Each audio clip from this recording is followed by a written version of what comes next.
Hello. I've had this channel for a while, and I just haven't posted on it.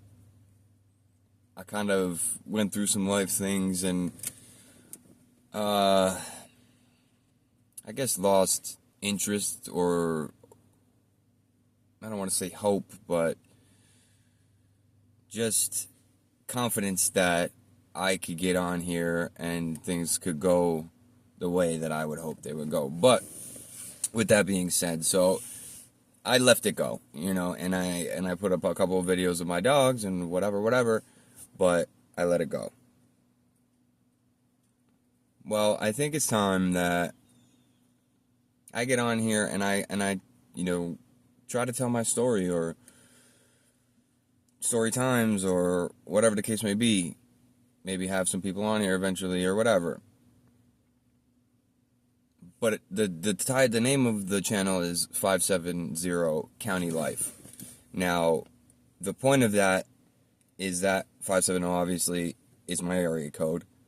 It's where I grew up mostly. I mean, I traveled a lot up and down the East Coast with my parents, and because my father was a blues musician.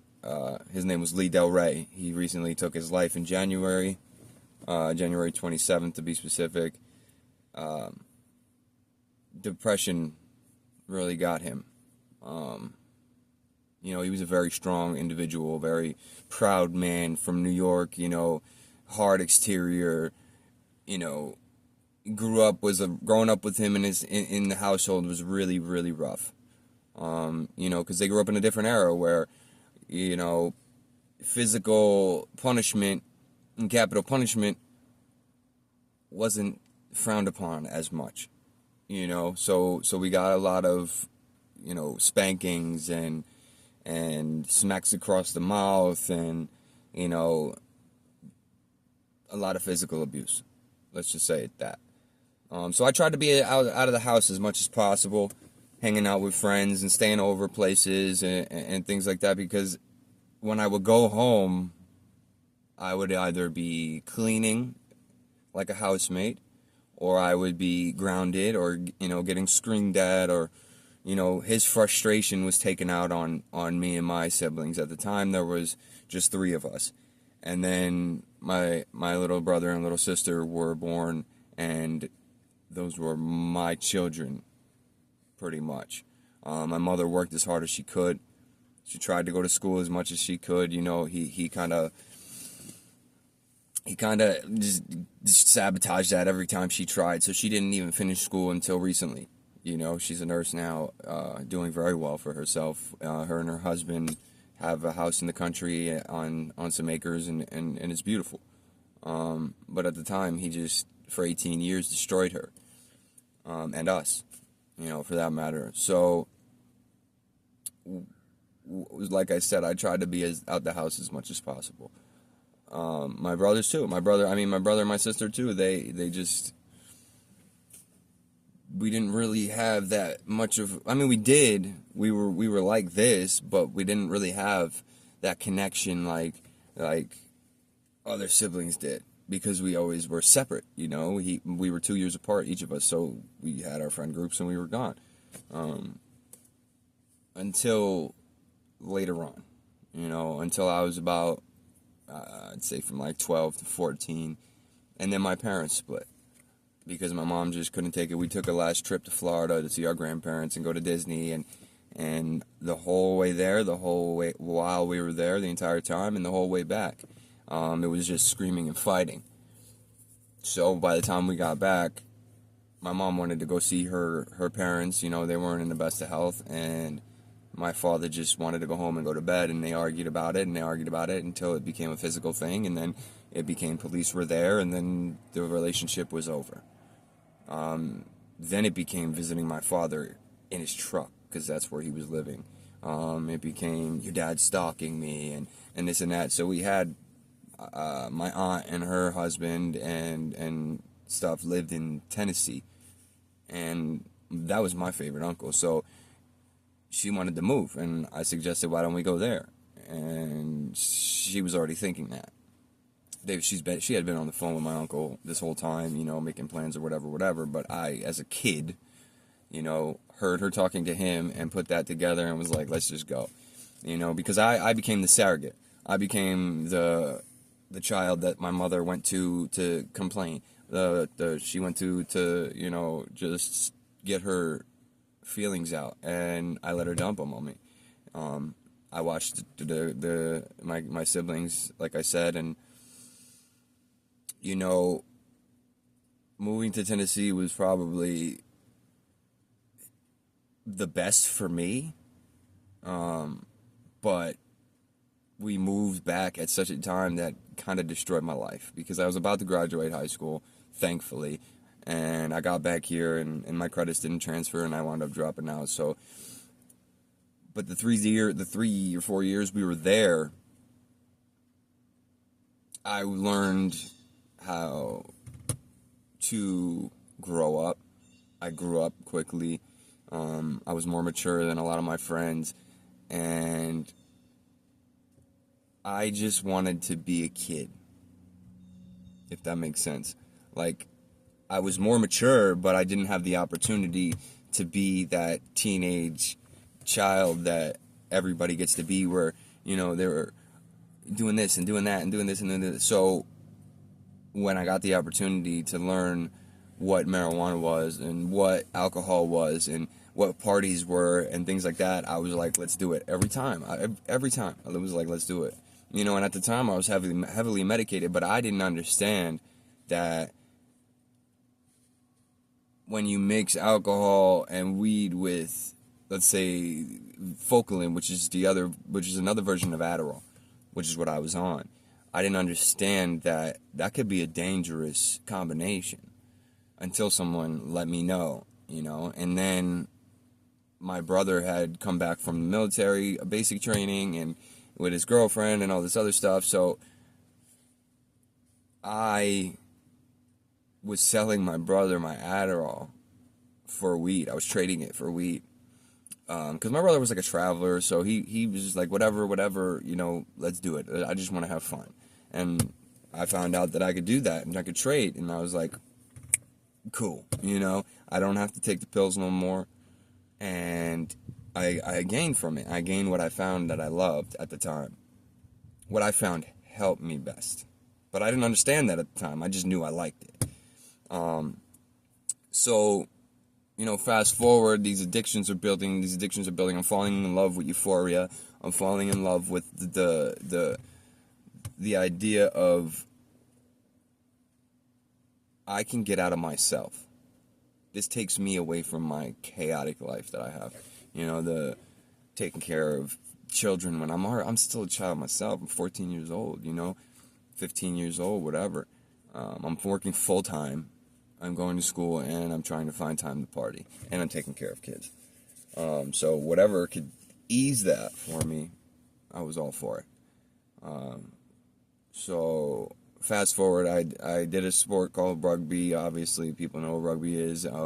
Damaged my back severely. I had 2 herniated discs in my lower back, and my mother noted, like, I told her that the ibuprofen, baclofen, and all that other stuff wasn't working, so she gave me a pill.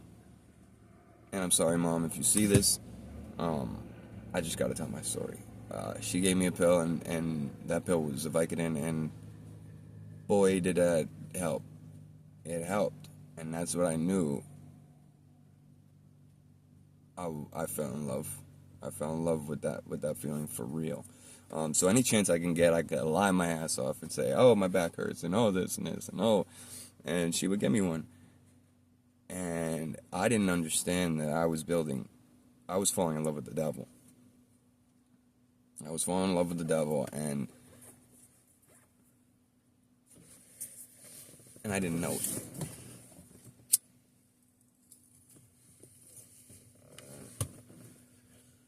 So, fast forward to coming back to PA and linking back up with old friends that I grew up with as a real child. And my one friend, he was on the same type of time as I was. Because he was, sent through the foster care system and all this other stuff. And, at this point, we're mentally in the same spot. So what do? We link up and we co-sign each other's bullshit. And, he's like, oh, sniff this and that and this and this. And we wind up snowballing into a vicious heroin addiction. Now, it took a while. I strictly did the pill thing for a couple years. But before this, I had stopped taking those pills because I moved out of my mom's house.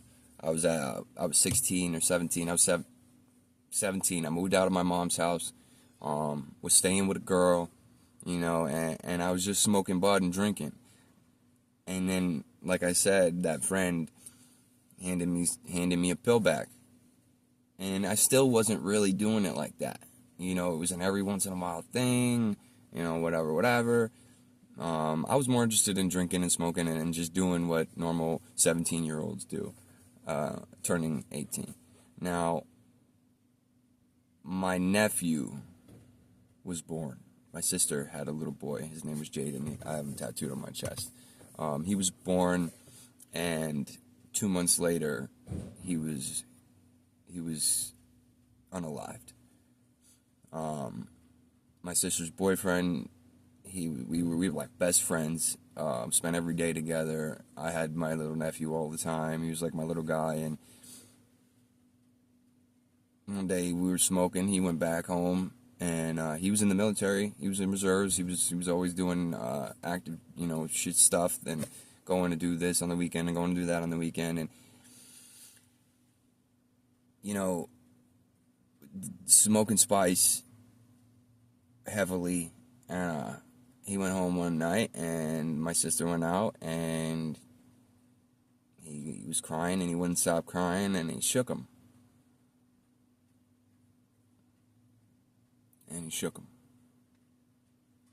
I'm on house arrest at the time for a crime that I committed. I was robbing a sign company and got caught, and I got put on house arrest. I got 3 months house arrest, 9 months probation. Now, nobody tells me the news. Everybody's frantic. Everybody's freaking out. My brother have an apartment at the time. He takes off. He's like, we can't tell you. Mom won't let me tell you because she doesn't want you to do anything stupid. But when everything's settled and everything's done, I'll call you and tell you. And they did. My nephew was on life support until my sister's birthday, January 1st, from December or something. I can't remember. But from December to January 1st, he was on life support. She wanted him to be there until her birthday, and then they let him go to heaven.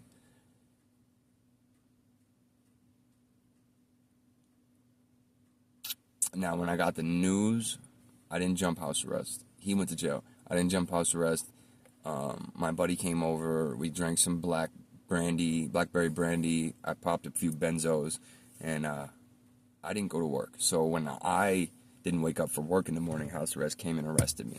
Everybody thought I went to jail to go get him, which I would have if I got put on the block with him, but I didn't. This is my first time going to real jail, and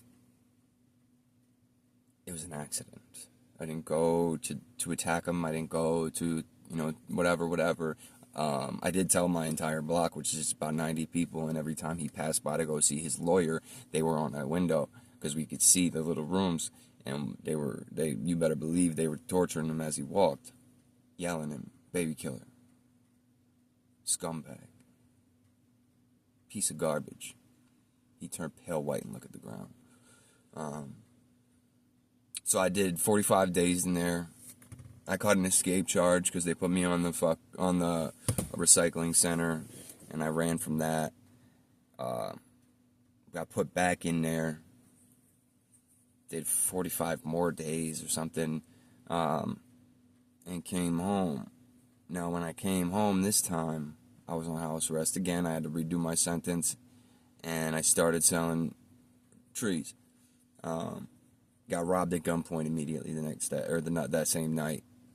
I had too many people in my house. I was we were getting tattooed up and everything else, and whatever. And 3 guys ran up in my house and robbed me at gunpoint and took $8 and an ounce of weed or something crazy shit like that. Moved some stuff around, didn't really take much. Took my TV, that was about it, old school plasma TV. So my father was on vacation. I came home to my father being on vacation in Florida, and I told him, I called him up, I said, listen, we just got robbed, man. And he thought it was me, because he misplaced some guitars that he had. He misplaced them, he put them he wound up finding them years later, and he put them in a crawl space.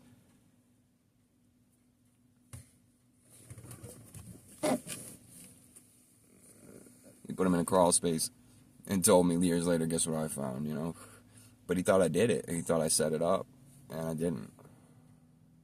So I was just, that, jail, my nephew being unalived, nobody really being there for me. I didn't go to court with my family. I didn't go to court with nobody. Like, it was me, and I was alone. So I was off to the races, man. I did complete the house arrest by freaking the skin of my teeth. I never went to work. I never got another job. I never paid them. Nothing. But they let me off. So I completed that, smoked spice the entire probation, and got off. Now, after I got off is when I found my heroin addiction.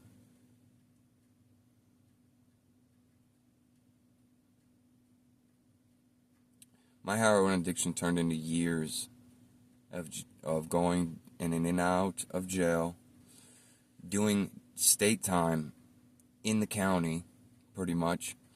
I did my entire 20s pretty much in the county, in and out, selling massive amounts of heroin. I caught a big heroin case here in Pennsylvania. A lot of possessions, a lot of paraphernalias, a lot of this and that, and I spent my entire 20s in jail. I had a kid, never really spent any time with him. His name's Jacob. He's about 11 now, 10, 11 now. And I wasn't really there for him. I wasn't really there for myself. I wasn't there for anybody, because I felt nobody was there for me. I felt that if no one's going to be there for me, then I'm just going to continue to destroy myself until I'm no longer here. Because what's the point?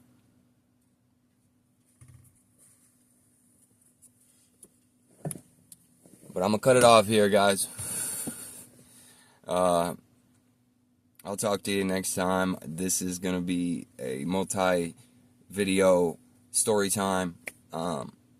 If you liked it, let me know. Hit the like, comment, subscribe to County Life, and I'll see you guys next time. Peace.